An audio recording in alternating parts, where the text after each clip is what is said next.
So I, 29, female, just gave birth about 3 weeks ago and my son and I are currently living with my in-laws because of a horrible fight with my husband, Michael, 32, male.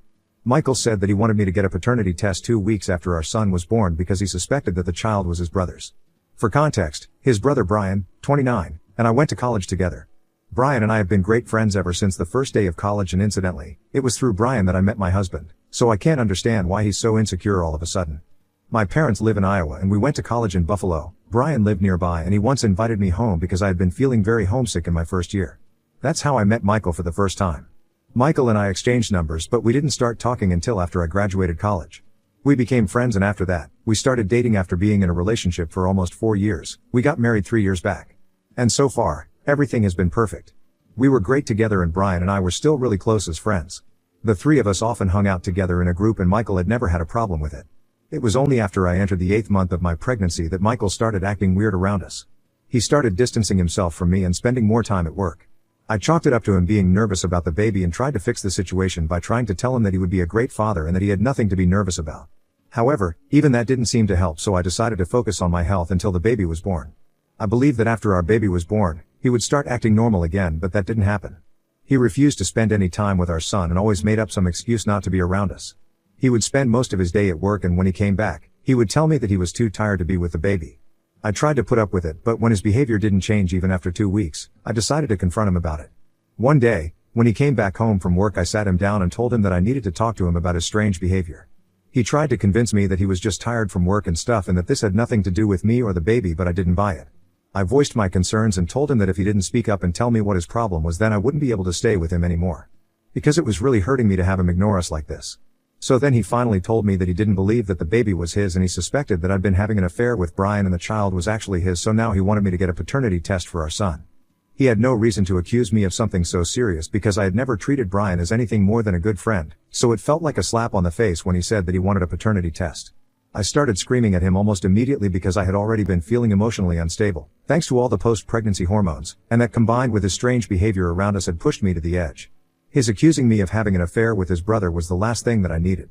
When I started yelling at him, he told me that this was exactly what he had expected, which is why he hadn't brought it up so far and tried to walk out of the room. But that was really big and I wasn't going to let him drop a bomb on me and then walk away, so I demanded an explanation. He then told me that several weeks ago, when I had invited a few of my college friends to our house for dinner, he'd overheard a conversation between Brian and another friend who had stayed with him. Apparently, the two of them had been talking about how everyone had expected me to end up with Brian because we seemed to get along so well and Brian had just laughed it off instead of saying something to defend Michael. I didn't even understand what he wanted Brian to defend him from because it wasn't as if saying that everyone had expected him to end up with me was an attack on Michael somehow. It isn't odd for people in college to think that friends of opposite genders might get together in the future and they were just gabbing about the past. It was harmless and fun, but ultimately, it meant nothing. Because Brian was my friend and Michael was my husband, that should have been enough for him to feel secure. But he took that too hard and he began to believe that maybe Brian and I did have a thing going on. That's why he had been acting so strange ever since the day of the dinner party. He was suspecting me of having an affair with his brother and being disloyal to him, over a conversation that I wasn't even a part of. It was insane and I tried to explain to him that he sounded really stupid. But it didn't matter to him and he said that now that everything was out in the open, he wouldn't talk to me until I got a paternity test done and he knew for sure that the baby was his.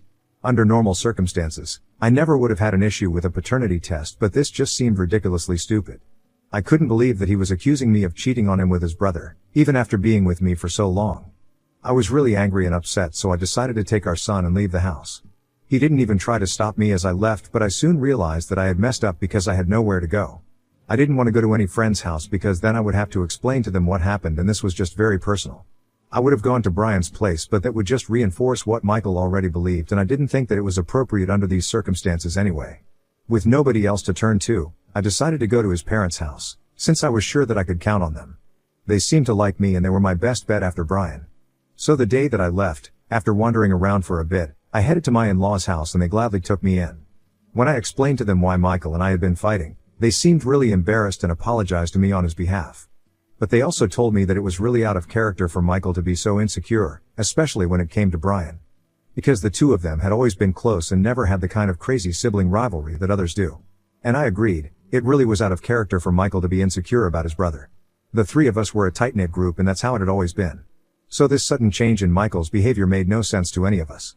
Nonetheless, his parents told me that I was free to live with them for as long as I wanted to and they would respect whatever decision I made regarding my relationship with their son. They told me that even if I decided to get divorced, they would support me, but in the meantime, they would do their best to make Michael apologize to me and actually mean it.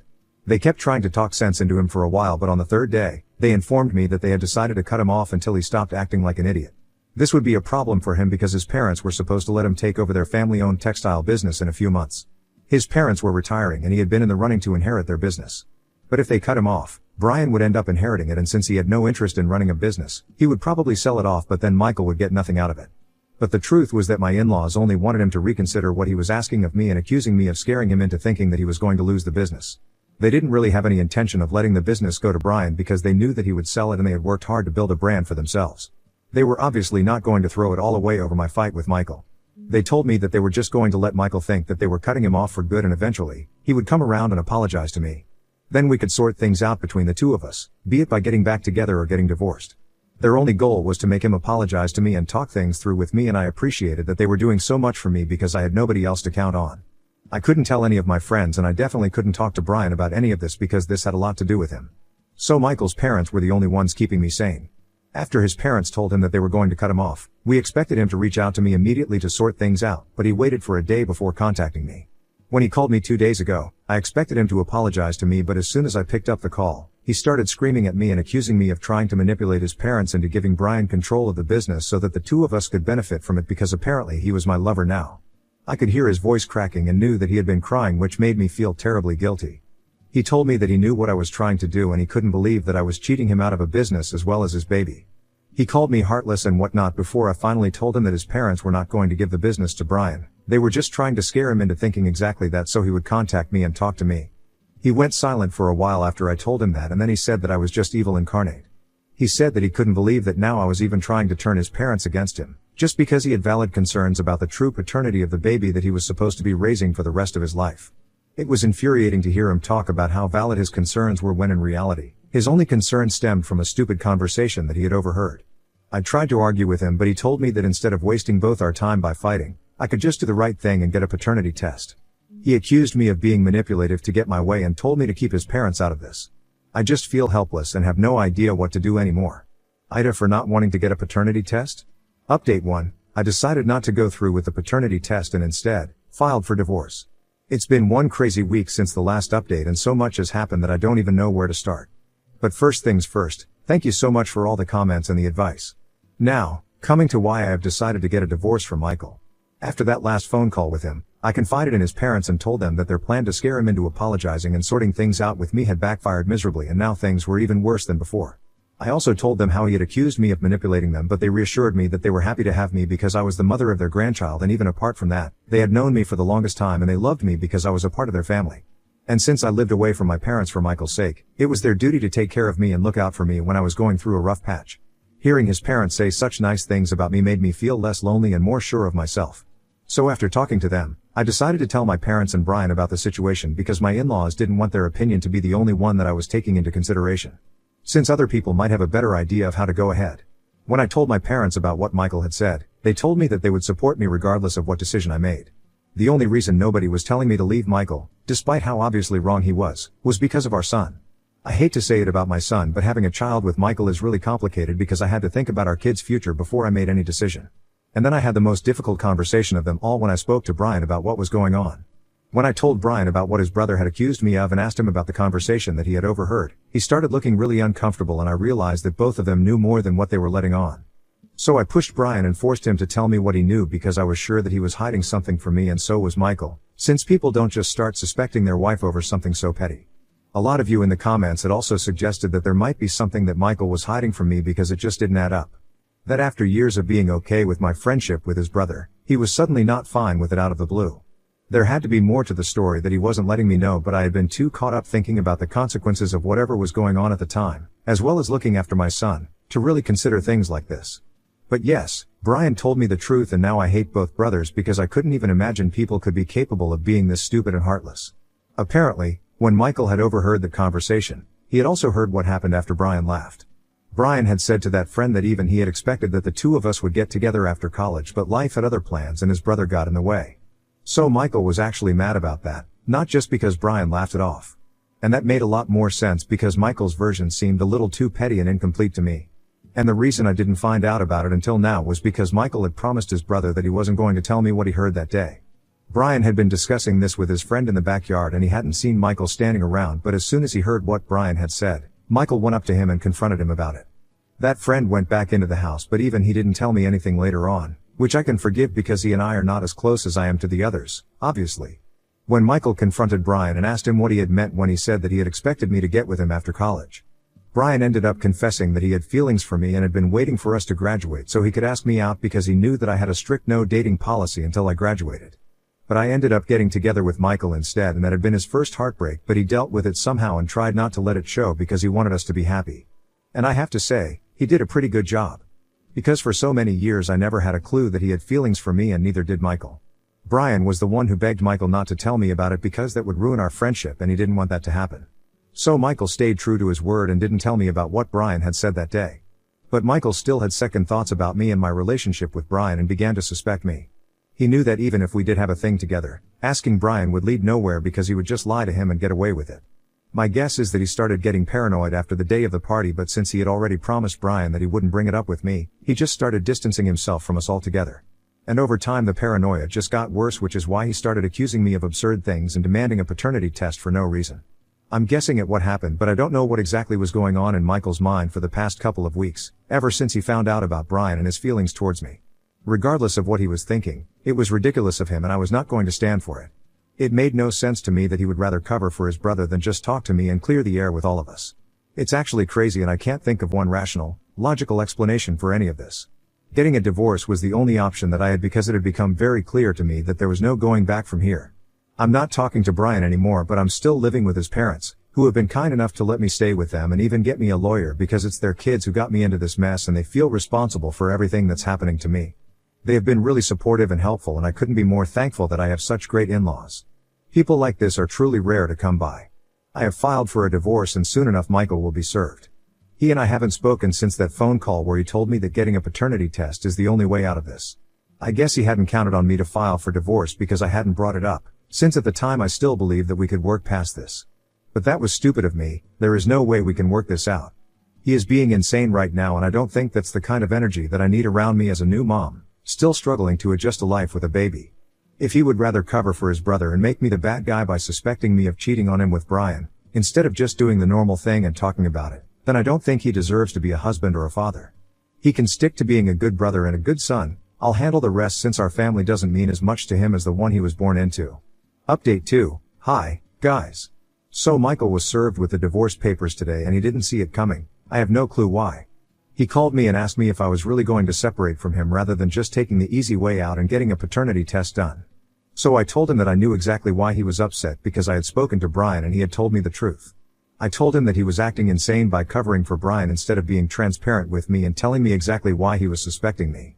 He replied saying that he had promised Brian that he wouldn't tell me because that would ruin our friendship, and when I asked him if keeping that promise was worth ruining our marriage, he said that it was because apparently he believed that he owed this to Brian. But he couldn't just shake off the feeling that something was going on between us. He said that he couldn't talk to Brian about it since he didn't think he'd get the truth from him because the guy had been hiding his feelings from everyone for so long. It was unlikely that he would be honest now. And neither could he talk to me since he had made a promise. So he started overthinking stuff, and that's how he ended up having a total meltdown on the day that I confronted him and demanded a paternity test to confirm if the baby was his. He said that my reaction just made him feel worse and he started believing that I actually had been having an affair because if I didn't have anything to hide then I would just have got the paternity test done. I tried to explain to him that this wasn't about me wanting to hide the truth but rather because of how insulting it was to me that he didn't trust me and was suspecting me of something so awful. Even though I had already filed for divorce, I tried to explain to him that keeping that promise to his brother and not being honest with me had cost him his marriage and the chance of having a happy family. He was also not even speaking to Brian anymore, so what was the point of all of that? But Michael was not ready to listen to sense and kept insisting that this was somehow my fault for not getting that test done when I still had time. He said that I should have been more understanding because he was in a tough position, that I didn't even know of at the time, and he couldn't bring himself to ruin Brian's friendship with me because that was his brother. And neither could he live with the fact that there might have been something brewing between Brian and me and the child might not be even his. He said that I should have realized there was a lot going on and at least tried to alleviate his worries by getting the paternity test done instead of making such a huge deal about it. It was an extremely frustrating conversation and after a while, I gave up trying to make him see my side of things. He was clearly too hung up on his own insane anxieties to consider that maybe even other people had feelings, and he had deeply hurt mine. To him, some promise that he made to his brother was far more important than his wife and child, and yet, he suspected this same brother to be the father of his kid? It didn't even make sense, and even while I'm typing this out, I feel like I'm going to cry because of how ridiculous this situation is. If I'm being honest, I think there might be something wrong with Michael, because I can't think of any sane human being acting out like this. If I was in his place and I suspected that Brian had feelings for me, I would never have made any promises, because my family would be my number one priority. And by family, I don't mean my brother, but the family that I chose for myself, my wife, and my son. And even if I did promise my brother that I wouldn't ruin his relationship with my wife, I still wouldn't let myself go crazy and end up accusing my wife of cheating on me just because I was insecure. The fact that he wanted a paternity test only because he suspected me completely based on his feelings, with nothing to substantiate his fears, is what makes it even worse. Even today, the conversation that we had was completely based on what he was feeling at the moment, and he didn't even seem to care that this marriage had two people in it. And a divorce was going to affect both of us, not just him. He also didn't ask about our son and how he was doing. Which was very upsetting, because when all of this is over, my son might not have a father figure in his life, through no fault of his own. It's these two brothers who messed up, and for some reason, the universe is punishing me and my son for it. It isn't fair, and most of it doesn't even make sense really, but it is what it is. My parents are flying down in a couple of days to meet me because things are getting really awful. Michael's parents are still not speaking to either of their sons, and they have started to consider cutting both of them off permanently because they find all of this incredibly disappointing. They're considering letting one of their employees take over the business instead of Michael. I definitely think they should cut Michael off, but I don't know about Brian. He hasn't done anything terrible. He was just honest with Michael for once, and Michael was the one who let it get to his head and messed up his marriage. That's not on Brian, but it's his parents' decision, and I'm not going to interfere there. I'm just grateful that they are standing up for me. It might have something to do with the fact that they do want to see their grandson after the divorce, but regardless of everything, I still love and respect them because they have gone above and beyond in their attempts to make life easier for me right now. I don't think I would have been able to stand up for myself and file for divorce had it not been for them. It's crazy how supportive they are, even when it's their own son that they have to go up against. Update 3, Michael isn't contesting the divorce, and he also doesn't want custody of our son, regardless of paternity. So that's what's happening right now. I'm not surprised, but I'm still quite disappointed. But at least I have an explanation for his behavior now. He reached out to his parents a few days back and told them that he had been to see a psychologist a few weeks ago, around 3 days after I moved out. They did a complete psychological evaluation and medical exam, and he had been diagnosed with a severe anxiety disorder very recently. It had taken several sessions with the doctors, but they had finally concluded that this is what was going on with him. It was shocking news for all of us because he had never exhibited any symptoms of mental illness before, so this had to be a very recent development. Or maybe he had and we had all just missed it. There's been a lot of revelations about Michael and Brian in the past couple of weeks, so right now, I'm inclined to believe that maybe I didn't know these people as well as I thought I did. Regardless of the medical condition, I still think that I have no reason to forgive him because he hasn't apologized to me. His mental state can be an explanation for his behavior, at best, but not an excuse to do whatever he pleases and say whatever he wants to. He didn't even have the courtesy to inform me himself. He told his parents, and that's how I got to know. Apparently, he has also been fired from his job for not showing up for 1 week straight after I left, and he needs money to cover rent, which is another reason why he contacted his parents. I thought he might be lying about the anxiety disorder, but he had all the legitimate medical documents to prove it, so I guess it's real and this is happening. In a way, I think it's for the best if he doesn't get to be with me or see his son for a while, not until he's better at least. The divorce proceedings are about to begin in a couple of days. My parents are already here and we're all living together in my in-laws' house, who have been gracious enough to open their home, even to my parents.